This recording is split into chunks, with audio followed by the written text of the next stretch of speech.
Well, we learned a lot about SpaceX this week. SpaceX reported, as you know, their Q2 earnings, their first earnings report as being a publicly traded company.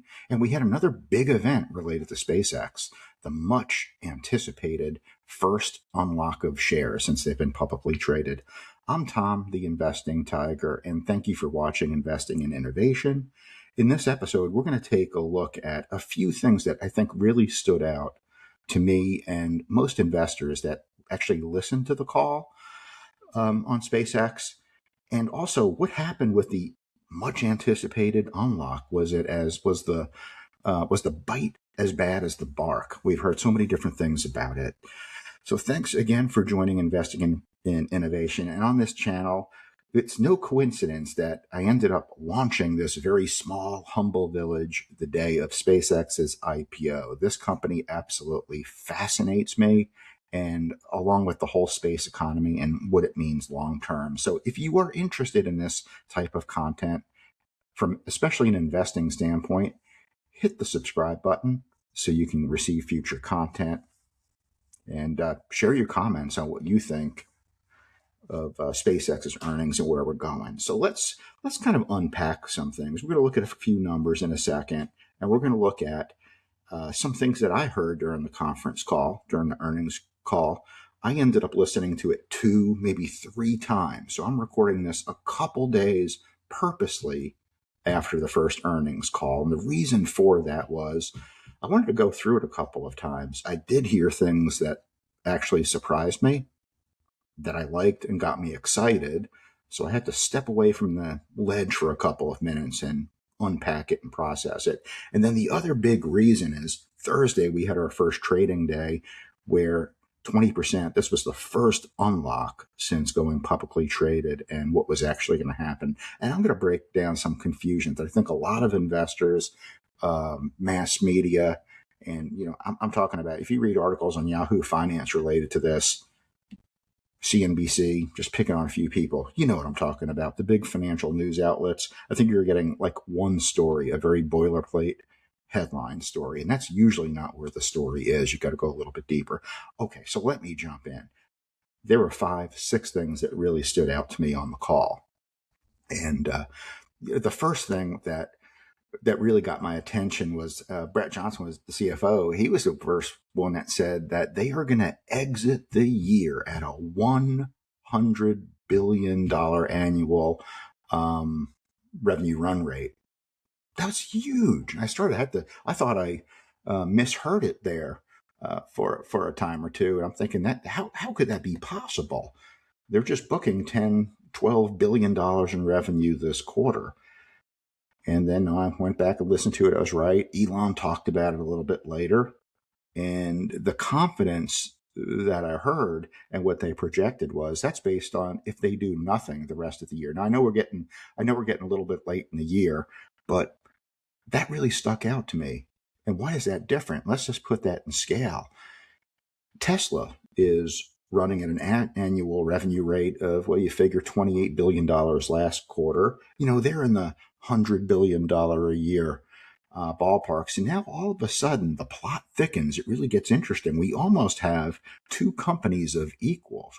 What could that mean longer term from a merger standpoint? I'm not going to get too much into speculating on merger talk in this episode, because this gets into the real interesting stuff. There's so many different outcomes for it, but I think we're marching down the field sooner than later on the merger between the 2 companies percolating. But hey, here are the second quarter financial highlights if you haven't had a chance to look at them. So in all 3 business segments, space, connectivity, and look at AI, still bleeding, still losing money, but that's a big quarter over quarter increase in overall top line revenue.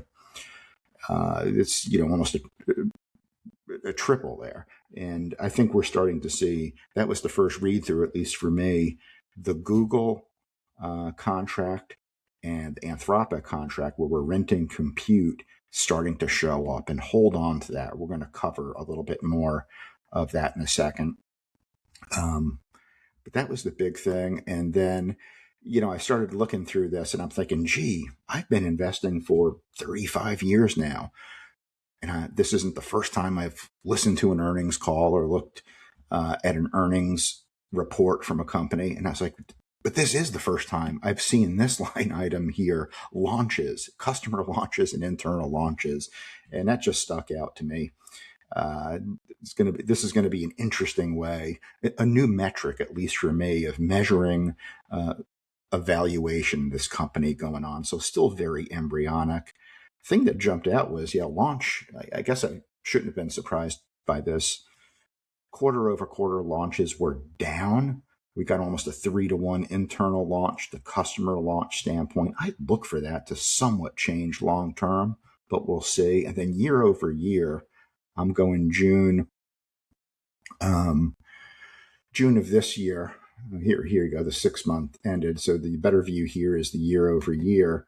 Launches are down, basically flat. No real concern there. I think we'll see that.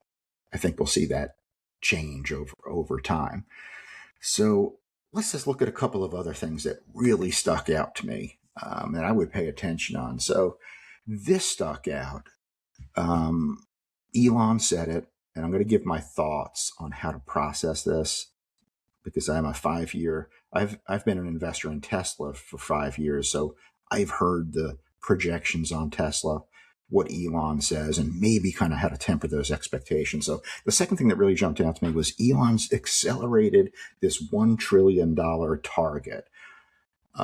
So back in the roadshow period, S1 period, just back in May, only 3 months ago, Elon was talking 1 trillion in the 2031 range.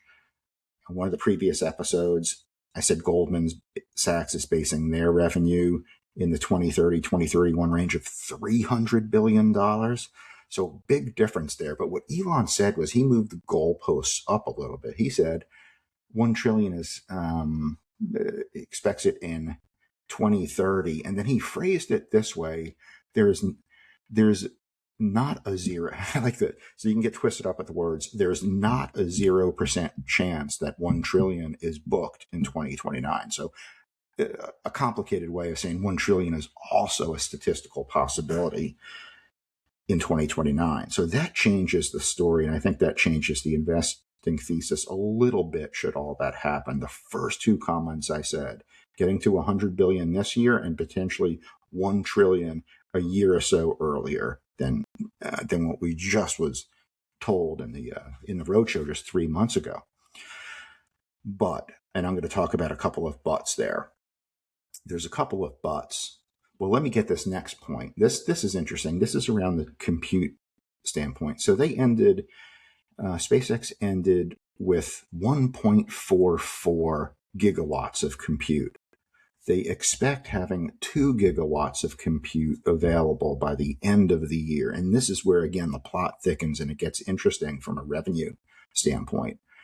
So there's I think, 2 levels of speculation here. So what does compute mean? That gives SpaceX the power either internally to have a sufficient amount of compute, or externally, they can rent this out like what we're seeing in the Google and Anthropic contract. So there's a little bit of speculation there. Is there a market for that? Does the market stay stable? What's the price of it? But this is the forecast that Elon also said. He said by the end of 2027, he expects to be, and I love how he just throws things out there, and then you have to kind of back into it. Like, what is he trying to say? He said there's a high likelihood they end closer to 10 gigawatts of compute by the end of 2027 than 5. Okay.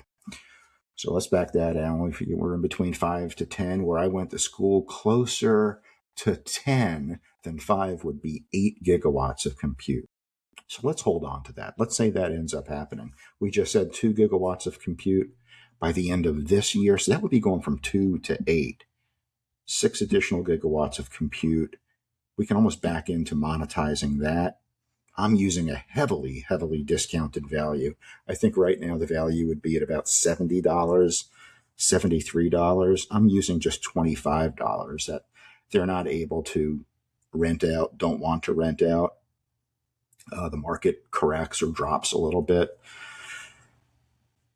to $25. So if I do that just at $25, that's an additional 250, let's call it, $1 billion of compute. And we just saw that in the quarterly report where the AI component, that revenue tripled quarter over quarter. SpaceX, we can go back and show it, but they lost $500 billion this quarter, which was actually better than 1.2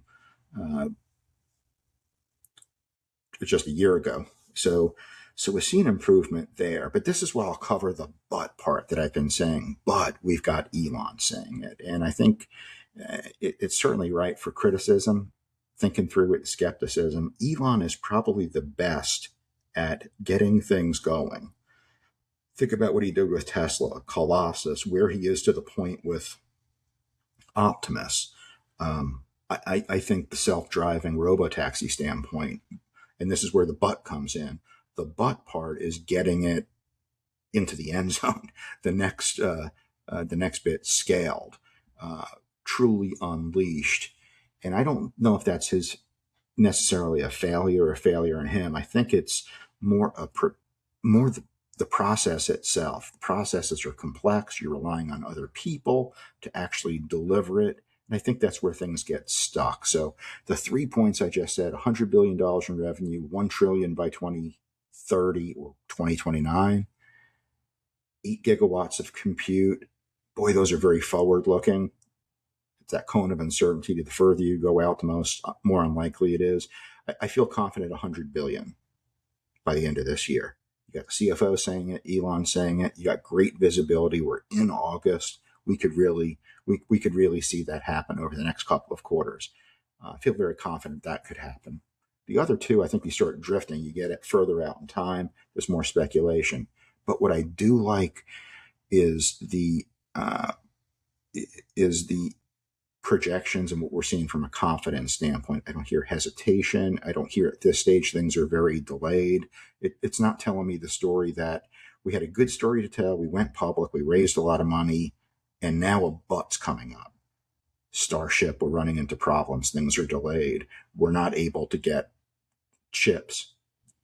I mean, they're a preferred customer of NVIDIA now on the Rubin chips. That's all they need. That's big. That's going to accelerate them using the Rubin chips instead of running Terafab in Texas. So this all logically, sequentially makes sense from an end-to-end standpoint. But I want to see it. I want to see it on the quarterly reports, the 10Q showing up, and I think we all do as investors. So let me just couple of things that really jumped out at me in the call. Go real quick on this. We got the AI capex. So I think maybe we call it a different thing. Capex has been a very negative word the last month or two. Look what happened to Tesla stock last month when they had increased capex spending.